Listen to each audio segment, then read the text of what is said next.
Hello and welcome to Sabbath Blessings for You. My name is Daryl Alexander, and I'm so glad to have you all here. We are very excited. We have a very exciting guest tonight. I guess we go back to 1976. She was an upperclassman. I just want to clarify. She was an upperclassman. I came in as a freshman. And I had the auspicious occasion to audition for the famous Aeolians. And her dear mother, Ma Blackman, I found out in the background, hearsay that Ma Blackman's one of her favorite songs were All the World Is Mine. So I figured that I would play and sing All the World Is Mine and made it. And I was so excited. And after I got in it, I realized why they were so awesome. Because she didn't take no mess from nobody, okay? She didn't care what the situation was. She would even get on her own daughter. And I'm sitting up there saying, oh, my God, she don't play. But I had the occasion to sing with them that year in my senior year because my grades were falling And my mom and daddy told me, said, look, we didn't send you to Oakwood to just sing. We sent you to Oakwood to do your work. And so I stayed out for 2 years. Now, I didn't get put out because of my grades, but I was trying to prevent myself from getting put out because of my grades. So then I got back in my senior year and was able to sing with them that freshman year when we went into the new church and all that at Oakwood. And you probably recognize her. I'm going to add her picture there. We had Sister Brenda Blackman Woods, excuse me, and she is going to be joining us today. But before I get her on, I want to present to you something that I think you would enjoy. And let me go here, share this screen. And I know you will enjoy this. Speaking of Miss Woods. 30 seconds, guys. 3, 2. This weekend marks 5 years since nonstop rain and rising floodwaters buried parts of Cobb County. But for many people who still live in that area, the pain continues. We all have our beginning stories. I'm on my way to English class right now. It's my first time back. The stories of our young ambitions, Testimony to the strength and greatness of Egypt. and dreams. Some kids who need Our first big break, the beginnings of our careers. Brenda Wood will be the first to tell you. This dynamo, reporting night after night from the anchor desk and from the field, one of the nation's most respected and longest tenured news anchors, the Platinum Standard. Working as hard as a cub and with the wisdom of the vet she is, Brenda Wood will tell you that at her beginning, she did not choose the news business. Back in the late 1970s, just out of college with a mass communications degree and applying for jobs, to her surprise, the news business chose her. It was never my intent to do anything on camera. I wanted to do everything behind the scenes. They put me on camera and said, just talk for a little bit. I did that, and then they hired me. the governor of And that was Brenda Wood's calling. Love at first sight. She fell in love with news, charging headfirst into the maelstrom that dissolves most cubs. But it transformed this adopted child of the news gods into a pro who constantly hones her craft with passionate ambition to get it right and get it best. In Huntsville, Nashville, Memphis. Then in 1988, WXIA-TV brought her to Atlanta, and 9 years later, she joined Atlanta's WXIA-TV. At the top of her game throughout, always working hard at the craft she loves. The heart of it is to be accurate, to tell the meat of the story, to get it right. Reporting deep into the layers of Metro Atlanta and Georgia and across the globe.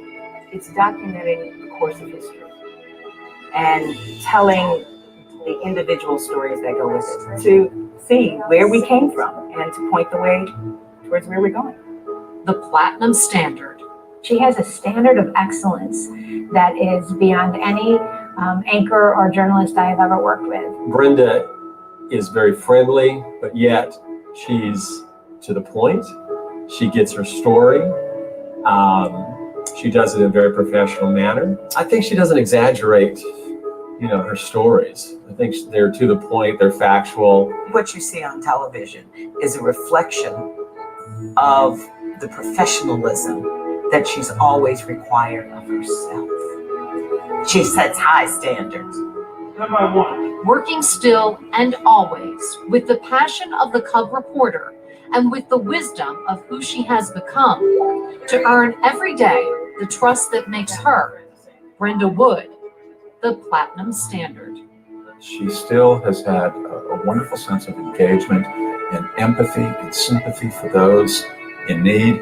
I just think there are very few people that I've ever worked with in my very long career in broadcasting that I know like Brenda Woods. It's surreal.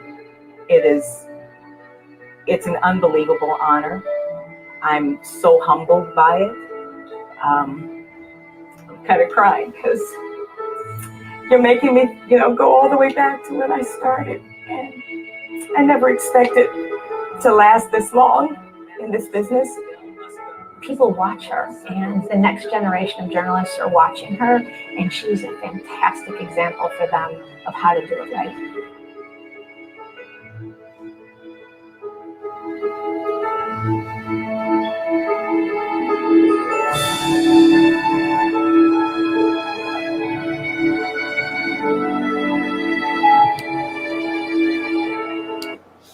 Wow, that was exquisite. That was our guest today, Miss Brenda Woods. And I'm going to bring her on and want to let her know that we're just so happy that she has consented to join us. I introduced to you, if you don't already know her, Miss Brenda Woods. Hey, Brenda. Hey, Daryl. How are you? Oh, girl, I am good. You had me cracking up earlier. Trying to get myself together. I just love it because that lets me know you haven't lost your sense of humor. You haven't lost any of your joy, and that's very good. I want to first thank you for being on and joining us for this program of Sabbath Blessings for You. And I have to tell you this, and you can understand this. When I first started doing this, I really did it for me, because when it came to the Sabbath, girl, I was doing everything but what I needed to been doing. Okay. So, dare I ask what that was? We won't go there. Watching TV, watching movies, going out, all that kind of stuff, because you get bored. And the Lord kept working with me and just told me, he said, look, I have brought you this far. This is a couple of years ago. And you go ahead and act the fool if you want. So then I said, okay, Lord, what can I do? So I started doing this South program. People at first I was trying to promote me. I wasn't trying to promote me. I was trying to help save me so I could keep the Sabbath. And it turned into something else.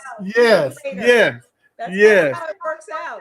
Usually And you know what I really loved about it, when I was watching that segment about how you became an anchor person and how you just evolved into it, that's exactly what happened to you. And that is just beautiful. That is beautiful. Tell us, how does it feel that you have accomplished your goal to that point and you are now retired? It feels wonderful, I have to say. It's taken a minute for me to wrap my head around the fact that I am retired. Right. I was in the business for 40 years. That's a long time, girl. That's a long time to do anything. Yes. And so it was time, it was time, and I was tired. So I have no regrets, looking back. Right. I'm looking forward. I'm enjoying the freedom of, choosing what I'm going to do in the course of a day, deciding when I'm going to get up and when I'm not. And that's a blessing within itself. Yes, it is. I mean, it's very freeing, and I feel extraordinarily blessed, to be honest with you, because not everybody gets a chance to have a full career and then retire in good health. Correct.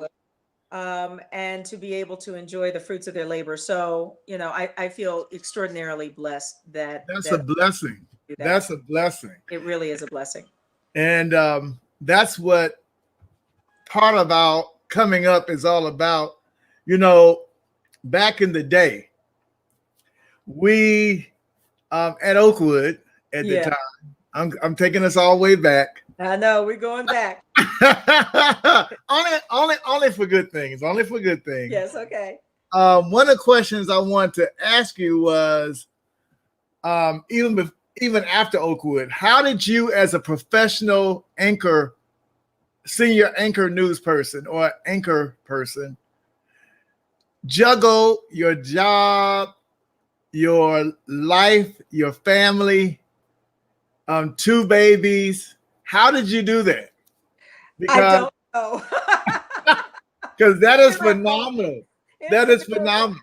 Listen, I mean, I didn't do anything different from, other working moms. I mean, we all have the same plight and the same challenges and difficulties. When you find yourself in a certain situation, you do what you have to do. Right. I had a very accommodating husband, and who picked up the slack when I wasn't there. I worked the night shift, and so I worked from 2 to 11 or midnight.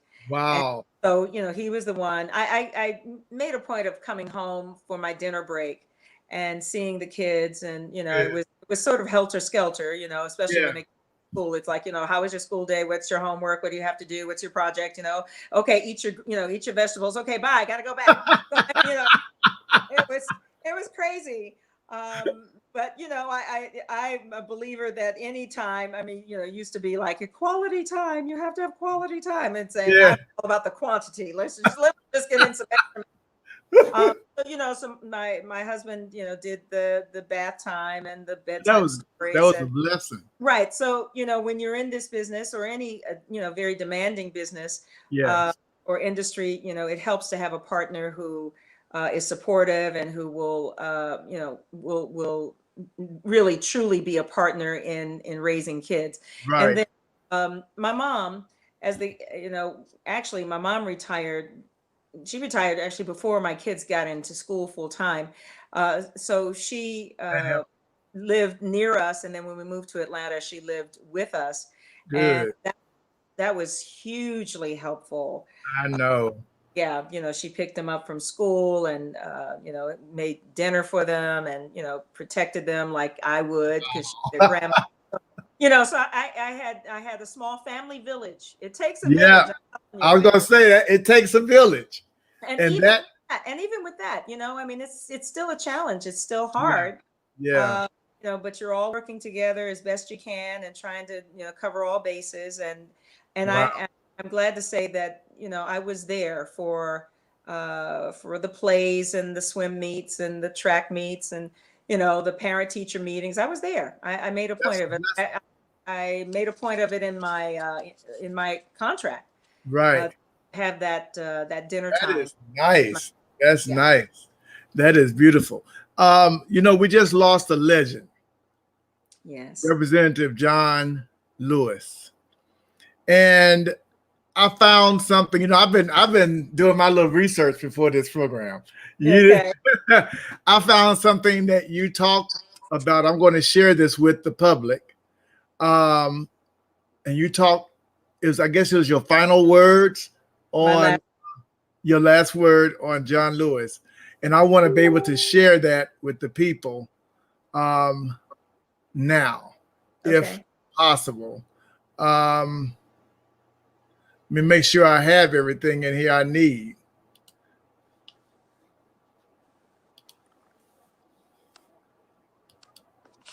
Here we go. I'm still trying to wrap my head around this year, 2020. And now, John Lewis. How do you memorialize this giant of a man and do it justice? I don't know. I do know one thing, though. We didn't deserve him. The raw, unvarnished, unadulterated young man from Troy, Alabama. We didn't deserve him.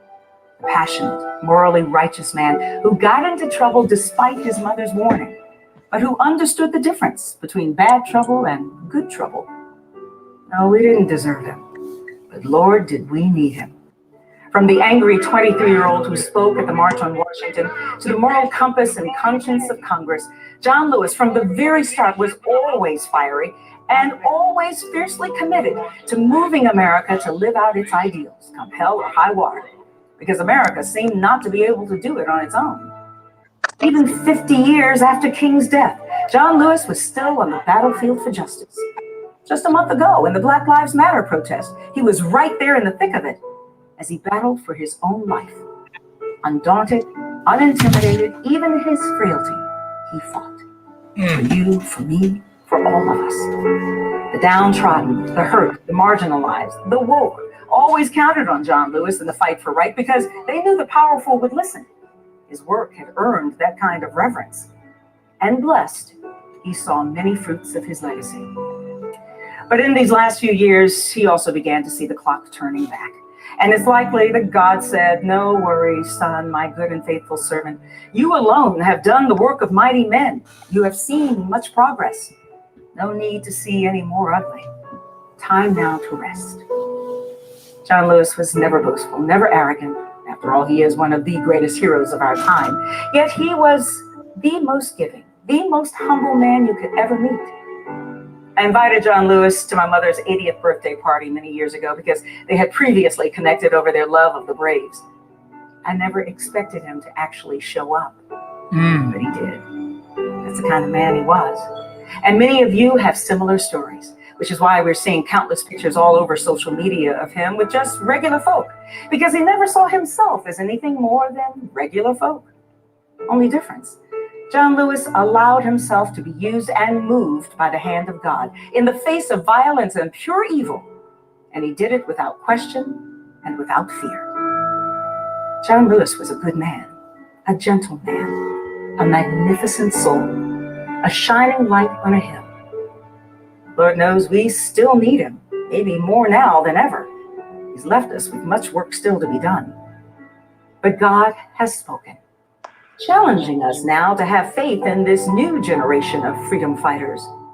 And I believe they will see to it that we finally deserve this visionary, impatient, sacrificial lamb in the body of a raw, restless, and remarkable John Lewis.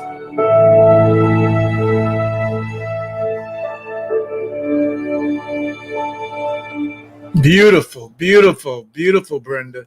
Thank That you. was just simply beautiful. Thank When you. I saw that, I was just I just thought that was so awesome because Amazing. I loved him so much. Such, all the things that I said, I wrote that from my heart. wow. I'm just so hurt that he's not with us anymore. Yeah, that he was a down to earth guy. And you were so right. He just took pictures with all kinds of people. He was very cordial. And those are the kind of people that we really need in these offices because it's the office of the people. They don't make it like him anymore, let me tell you. Oh, don't get me started. Don't get me started, but you feel me. Yeah. Yes. Well, you've had what I want to find out from you, and you can think about this after you hear this next song. Okay. How did your spiritual life help get you through the areas of your entire anchorship and to come out knowing that you and God had this thing going?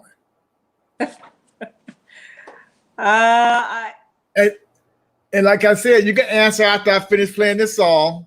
Okay. And I want to make sure that I understand what you're asking. Okay. Are you asking how did my faith and my spiritual experience of Christianity help me through my career? Yes. Yes. Okay. You got it? Yes, I got it. Okay. And I'm not a professional, so I get twisted on my questions It's sometimes. okay, I got it. But I love it because you want to make sure it's right.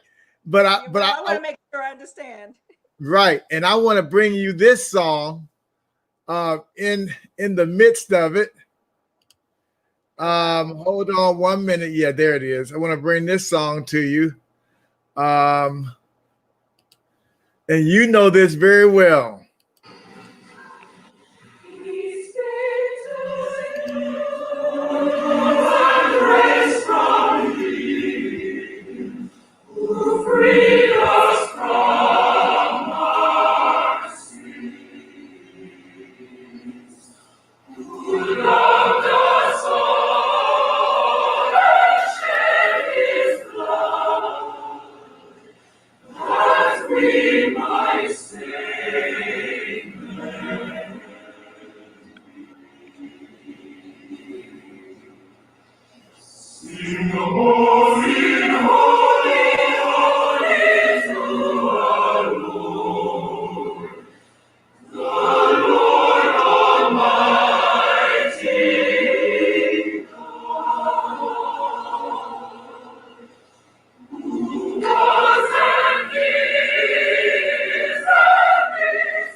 Like that.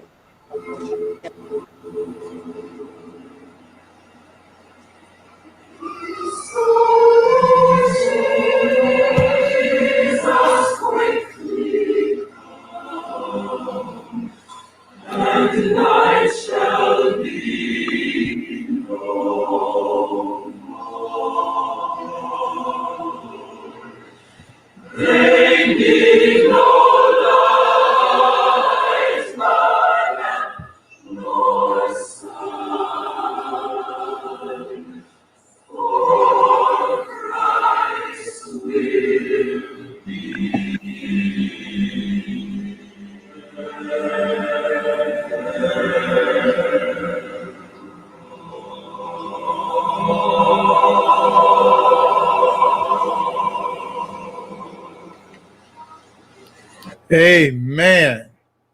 Amen. My. You remember that song? Oh, of course. Of course, every alien remembers that song. That takes you back, doesn't it? Doesn't that take you back? See Mom conducting that, one of her favorite songs too, which is why she's generation of aliens. Yeah. Oh, I love that song. And I was able to be in that reunion that year. Yes. And she didn't. And look, we were grown and had careers, and she came in there like we were children. And in her mind, she was. I mean, we were. We were children. And rightly so. Now that I'm older, I can understand. Yes. No, she was still the age differential was still the same. You're right. You're right about that. And she let you know it. She would let you know it. She let you know it. Right. She let you. But when you think about the spirituality and how you were able to experience that in whatever Christian form or however, do you think your faith and all that can help contribute to your success in your career? Absolutely. I'll say a couple of things. So, as was said in that opening video, I truly came to believe that God placed me in this career. It was not something I sought. He placed me there for a purpose. I'm still trying to internalize exactly what that purpose was. I did have many opportunities to share my story of faith with many communities and civic organizations and politicians as well. And so maybe that's why. And so the story that I shared was how I not only got into this business, which was it seemed like just sheer luck. Right. I had planned to, it really was meant to be a summer job that I applied for. Wow. In Huntsville. I had planned to go on to graduate school. I had a scholarship to Ohio State University in mass communication. So I was going to go there and get my master's. And then my plan was to become a movie maker. I wanted to write, direct, produce film, feature films. All right. So I needed a job in between undergrad and grad school, and applied at a television station, and I got the job. And I told the news director, I'm leaving in 6 months to go get my master's. And so, and he was like, okay, the job is yours. So I was like, all right. So, how does that happen? And I really didn't know anything. I'd taken one journalism class. So it was, it was trial by fire, and I learned on the job. And, I was just scared to death of embarrassing myself. So, I just I worked hard, just trying not to embarrass myself. And within a year's time, I had a job offer in Nashville. So my first job was in Huntsville, which was like probably the 98th television market. Nashville was like the 30th television market. Wow. And I got a job offered as a reporter there, and I went to Nashville, and it was intimidating. It was really intimidating. It was a huge jump. I really wasn't ready. Professionally, I just had not been in the business long enough to really qualify to be in that size market, but nonetheless, there I was.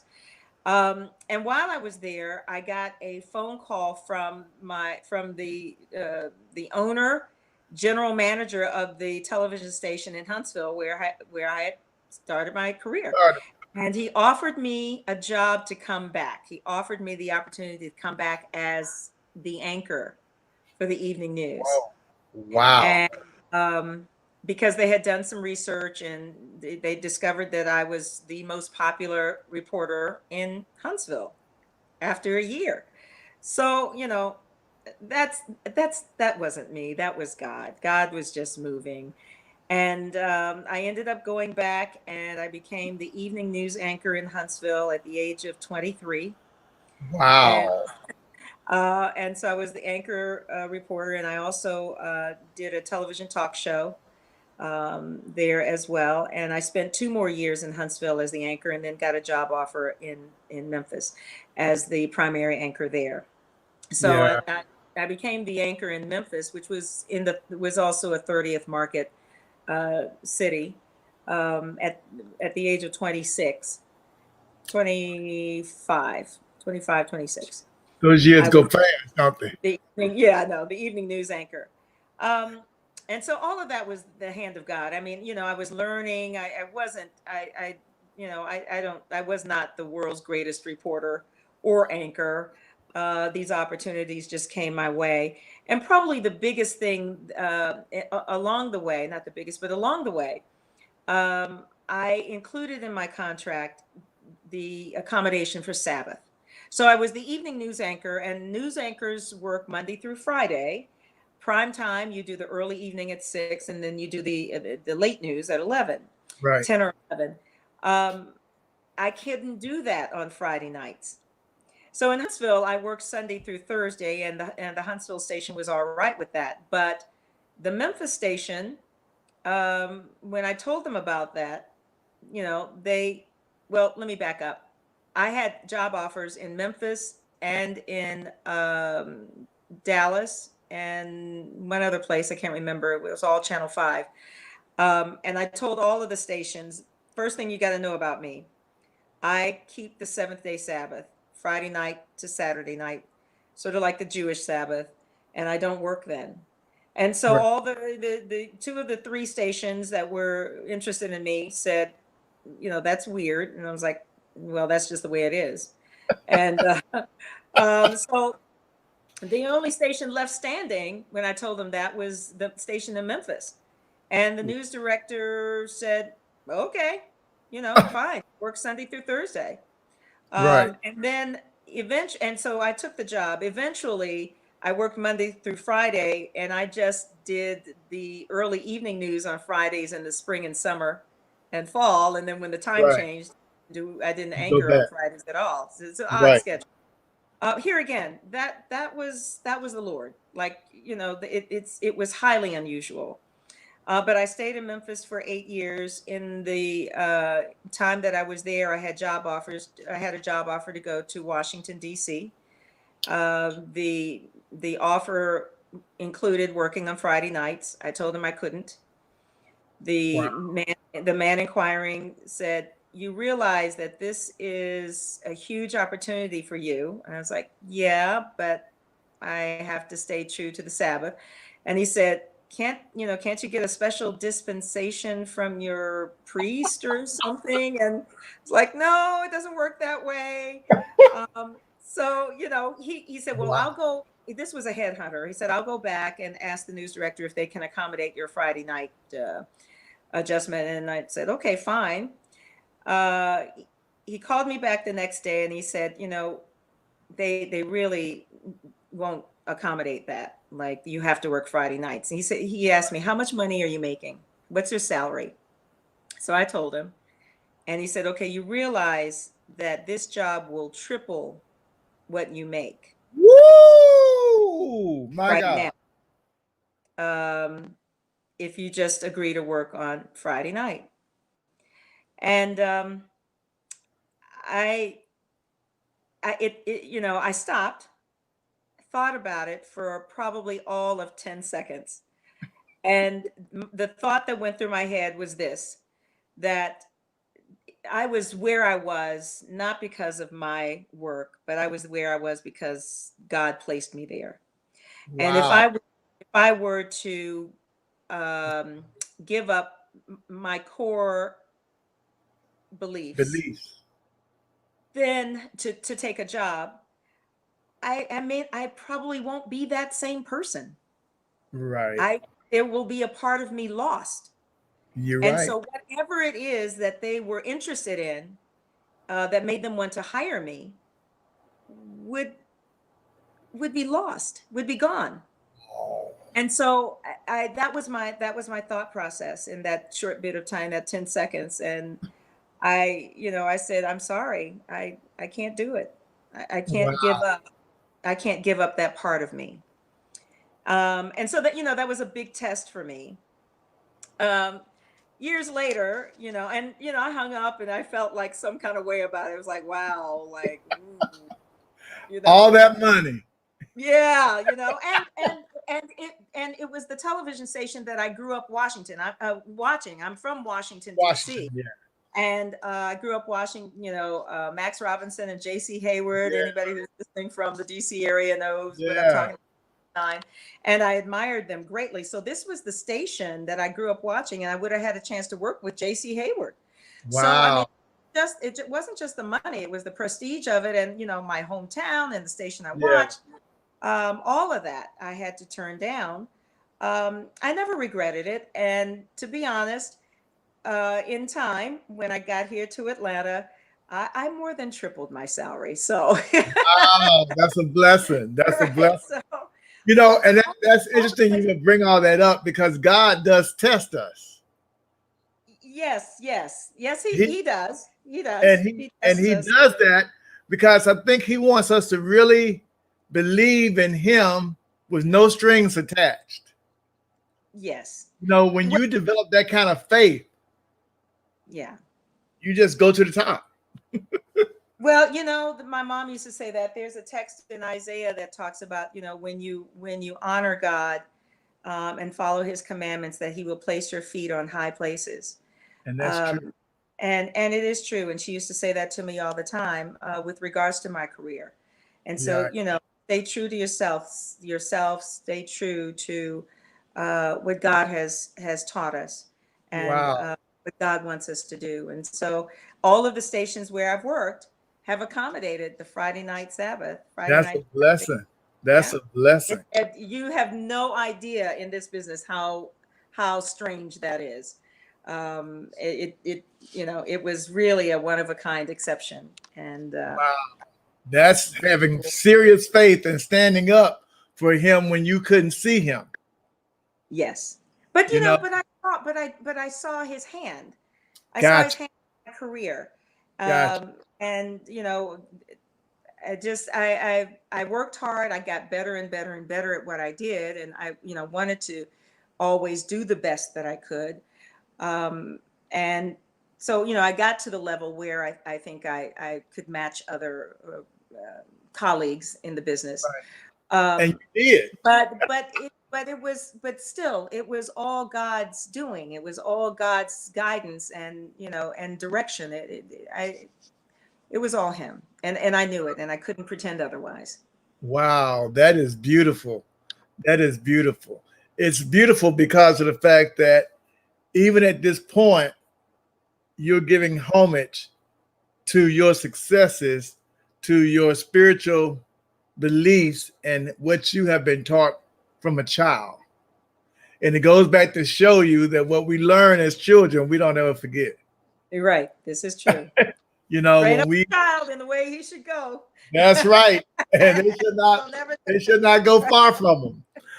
We're gonna come back in a few minutes. I want to go and do another song, if you don't mind.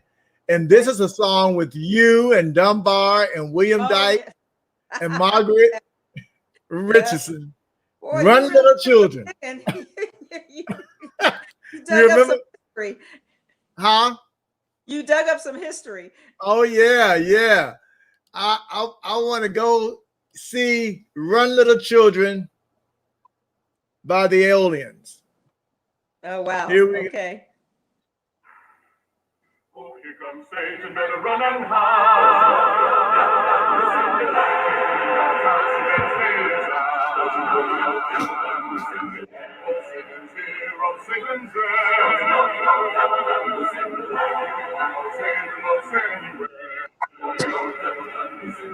Oh, run, little children, run, 'cause the devil got loose in the land. Oh, run on down to the Jordan River. Cover your face with the fiery pillar. Plant your feet on the rocks of ages, 'cause the devil done loose in the land. Oh, you better run, little children, run, 'cause the devil done loose in the land. Oh, run on down to the Jordan River. Cover your face with the fiery pillar. Plant your feet on the rocks of ages. Oh, Satan, will us rain or shine?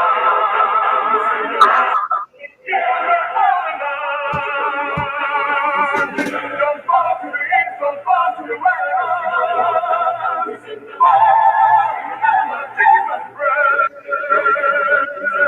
Oh, run, little children, run, 'cause the devil got loose in the night. Oh, run on down to the Jordan River. Cover your face with the fiery pillar. Plant your feet on the rocks of ages, 'cause the devil got loose in the night. Oh, shout, shout, say goodbye.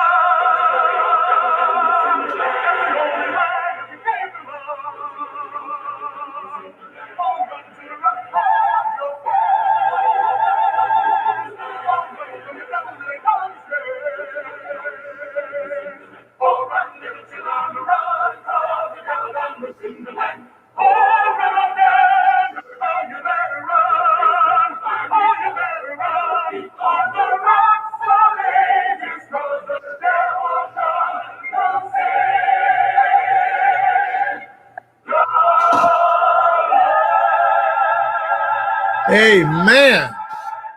Y'all better sing up in there. Amen. Oh my goodness. Did I bring? That is ancient history right there. Yeah. Did I go back or did I go back? Went back. I couldn't help it. I said I got to find this, you know, because people sometimes forget people's gifts over a period of time. And I had to bring up some old. I said people sometimes forget people's gifts over a period of time. Oh, okay. So I had to go back and get some of those old gifts you have. That's reaching back. I don't sing very much anymore. My mom was disappointed, but you know what? It's not like I don't believe you can't. You just haven't had the time, the opportunity, because you've been so busy doing other things. Yes, well, this is true. So it's like I sing to myself at home. okay, that's good. That's a good thing. But when I saw that, I had to bring that forward because I thought about us. I was unable to be on that one, but you know, when you look at that over a period of time, some people have left us already. People that we knew, some older, some younger. And you kind of put things in perspective about this thing called life. Yes. You know. Yes. And this happened to me. You know, when Kurt Thompson died. You know. Huh? You know. Yeah.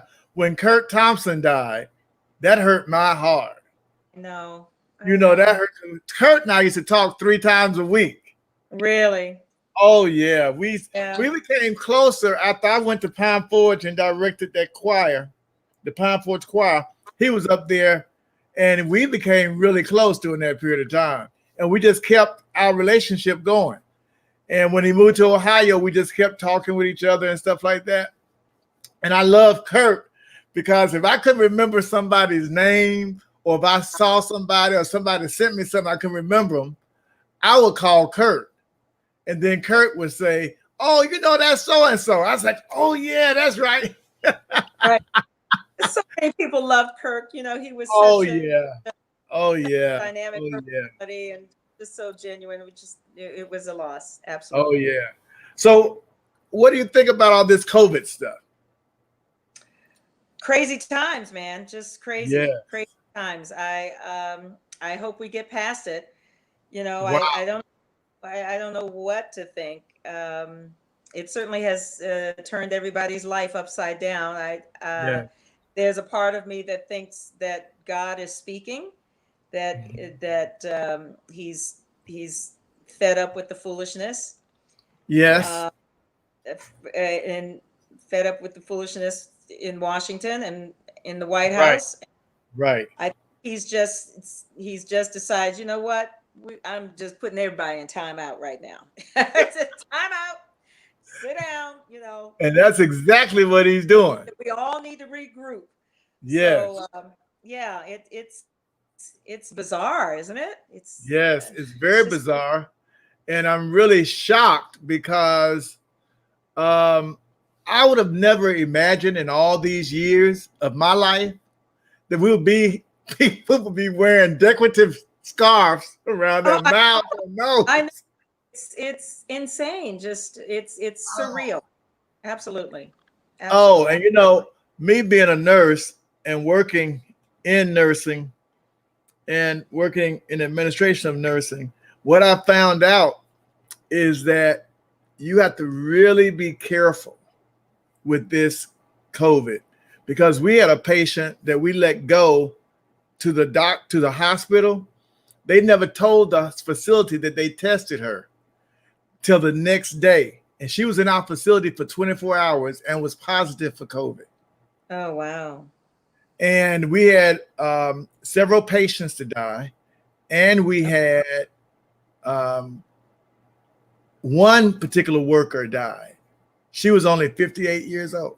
Oh, my gosh. And, you know, when you start seeing this, you start realizing this is bigger than you and I. This is bigger than anybody.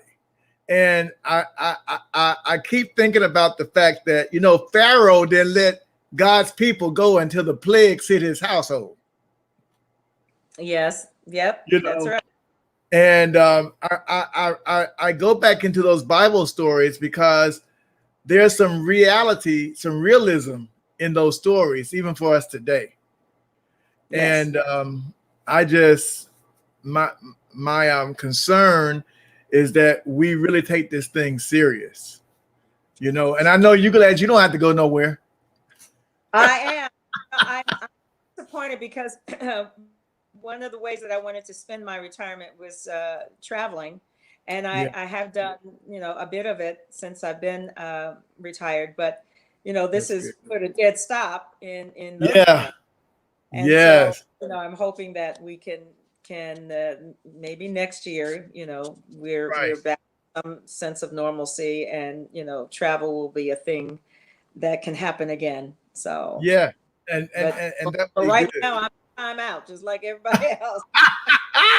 Well, you know, I want to go to something. We're not going to be too much longer, but I want to go to a thing where Oakwood was honoring your mother. Okay. Okay. And I want us to go to that.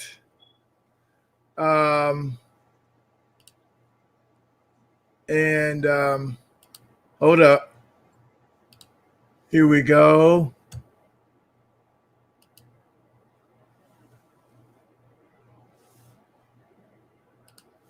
I want to do this one. I'm sorry. Okay, you know, I'm the engineer and everything over here. Alma Montgomery Blackman was able to read music and play the piano at age 5 and grew into a sought-after musician who once sang as a soloist at the White House for President Truman. Ma Blackman is perhaps best remembered for directing the Aeolians and the college choir during her 12 years in the music department, teaching classes in diction and music theory, and giving lessons in voice and piano. Mrs. Blackman retired from Oakwood College in 1985 and was awarded an honorary Doctor of Music degree by Andrews University in 1988.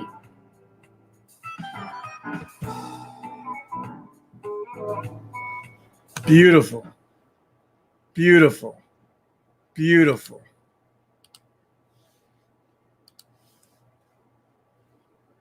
I saw that and I said, that'd be beautiful to bring up. Can you hear me? Oh, Yes. okay. Now, it said my mic was muted, but Oh, now I'm sorry. It's okay. I think I did it by accident. I got so many buttons up here, girl, trying to talk and move and all that. You have a lot going on. Yeah. But yeah, I just wanted to bring that to our attention about her. Also wanted to share another beautiful song that we used to do in the Aliens. I know you saying, what is this, way back when or something? Yeah. But it's one of my favorite songs from Peaceable Kingdom. You already know what it is. Yes, yes. Okay. He shall have a song. Yes, right. That's right. See, Yeah, you another one. All the aliens knew that song. oh, you know what? Learned that song. Oh, I love that song. We did And too. when I was just playing Peace Be to You, I was singing the words. That's 40 years ago, because I would have graduated from Oakwood 40 years ago last year. Right. Well, That's you know, crazy. so I was singing the words to anybody who's watching who was an alien. They were probably singing the words to. Oh my God. With Alma Blackman, there are just some things you're not going to forget. That's right. And that was one of the words of those songs. We're going to go and hear that. Ye shall have a song. Okay.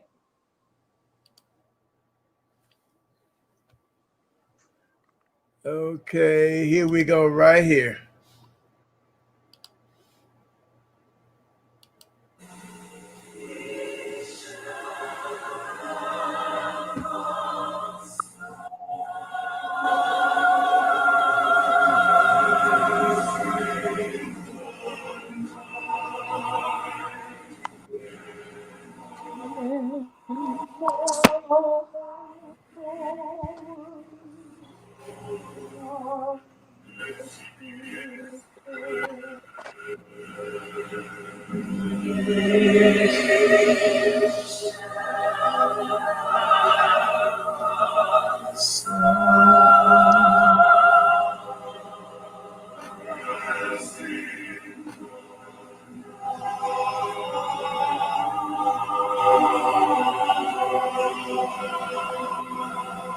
Oh, yes.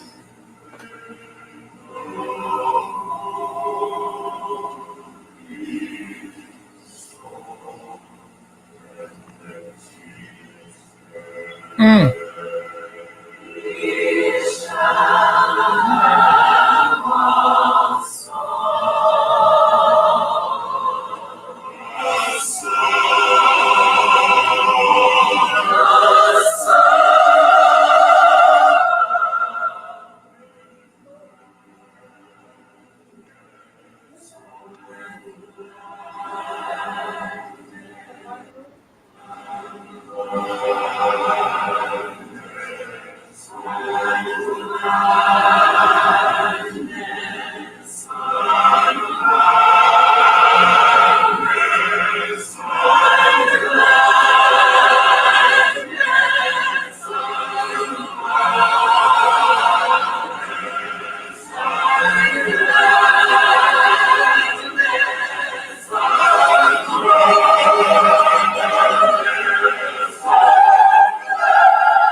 Oh, yes.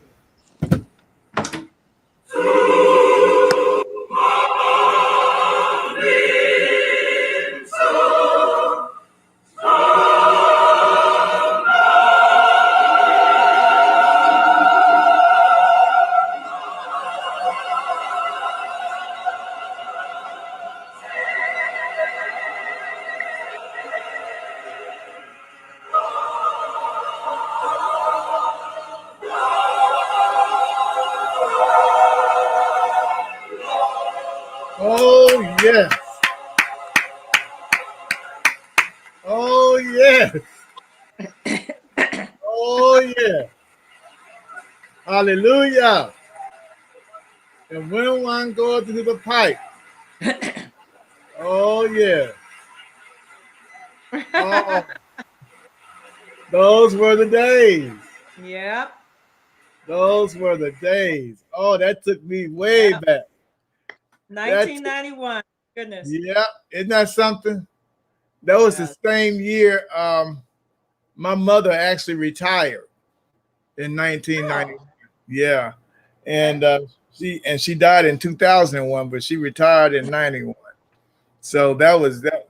When I saw that, I said, I have to play that. I said, Yes. because that right there by itself it just opened up so much. And you know, I heard you singing. I was like, okay, we hear you back there. Go ahead, girl. See, it's so part of you, and I loved it. I loved it. I loved it. Oh, I think that was so great. Since your retirement, your children have now married and doing well. And how does it feel gaining extra children now in your life? It's wonderful. You know, it's great to see. I'm so very blessed. My two beautiful daughters are gainfully employed. They're moving through on with their careers, doing exceptionally well. Building their lives with their husbands. I have one grandson, and my youngest daughter has the baby, and that's just that. There's just no words for how much you fall in love with that. How old is What's that? How old He's is your two. grandson? He's Wow. 2. See, yours is 1 year older than my grandson. Oh, okay. Oh, well, congratulations. Right. Yeah. So talking up a storm, and I get to spend time with him because I'm so fortunate to have both my girls and their husbands living here, and get to see my grandson every week. I help with my daughter with babysitting, and That's so fun. So it's fulfilling to good. see them move on with get their lives going and their careers, and make decisions, buy homes, and with all the things that you do as a grown up. And, that you've already been through. that I have. But they're beautiful girls. I'm so proud of them, both of them. Of course, I love them as any parent would. But they're just beautiful, smart, talented young ladies. Well, look at their mother. Look at their mother. What do you expect? Yeah. And look at their father. What do you expect? That's just in the blood. Yes. Well, I guess. That's just in the blood. I'm blessed. I'm blessed. Well, that's good. That is good. I want to go real quickly to one more song. I think, let me see what I have here. I have an arrangement, but I want to go back to 1974. Okay. With the Aeolians. Okay. Singing a song, and I want to share it with the world. This will probably be, I got one more, and then this will probably be the last one. Okay. I guess you said good. Well, I know you have another guest, and so, we need to save time for that guest. No, they canceled. Oh, okay.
Yes.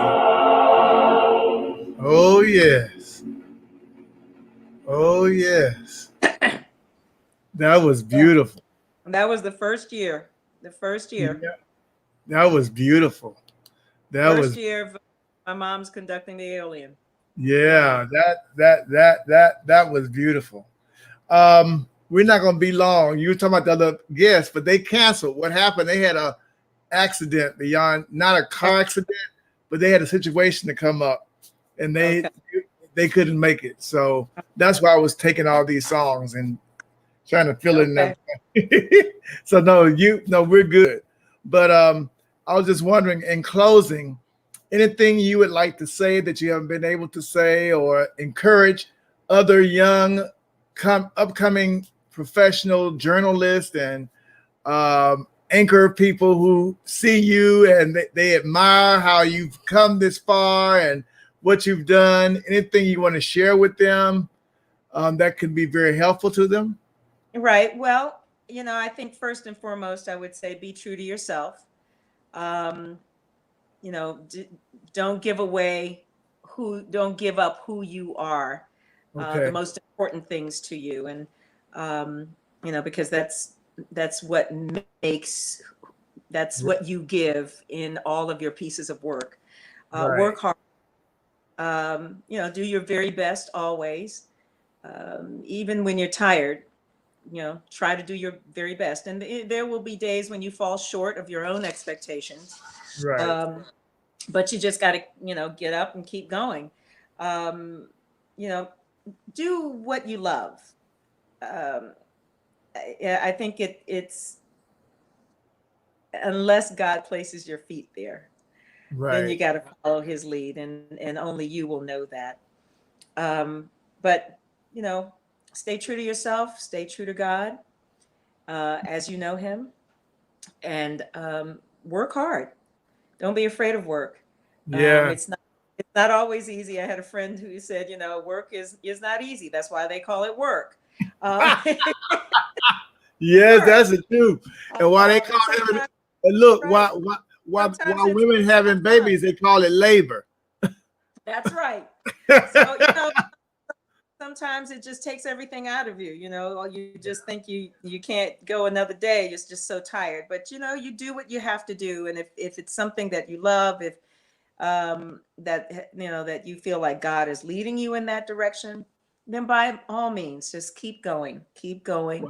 The good days, the bad days, the in-between days, the strong days, the weak days, just keep going. Just keep Yeah. going. And, Keep it moving. and be kind to the people you work with. Yeah, that's Be kind important. to work with. When you kept saying, keep going, I thought about Elder Rock's poem at graduation. Go on That's and right. on and on and on. Yeah. And that is so true. But Yes, Miss yes. Brenda Wood, I just want to thank you personally for taking out the time to come and join us today, to let us reminisce over some good old times and I know. singing and They've all gone down those the years. lane. All those years. I just want to thank you personally. Well, it's And good to see you, Daryl. and keep me in prayer, as I will with you. And we're going to get through all this stuff together. Yes. I admire you and your spirit. Stay strong, my friend. Keep God at the center of your life, which you already are doing. But of course, I'll be praying for you. Well, And thank you. I love your energy and your attitude, and your spirit is just it's contagious. So You see good my for shirt, you. don't you? And you know what? And that's what it's all about. Not You to know who take bought him. me? You know who Who's bought that? me that shirt? Jonathan Who's that? Slocum. Oh, really? Okay. He bought me Nice. 5. He bought me 5. I came home the other day and there was a white package on my door. And I was like, I Oh, didn't order anything. And when I opened up, it said, not cancer today. And I had put it out on the social media. Somebody sent me these shirts anonymously. it was And he Jonathan? called me. He said, brother, that was me. Oh, wow. How thoughtful and nice. Oh, Yes, yeah. keep that. I'm a firm believer. My mom battled cancer successfully twice in her life. And Wow. she was so strong-willed. I always believed that it was her mental attitude, her mental fortitude, and just Yeah. determination, and her spirit that kept her alive. And Yes. so, of course, we trust in the doctors and all that they can bring to the table. But ultimately, it's up to God and us, God and you. So That's true. keep the attitude strong. Thank you.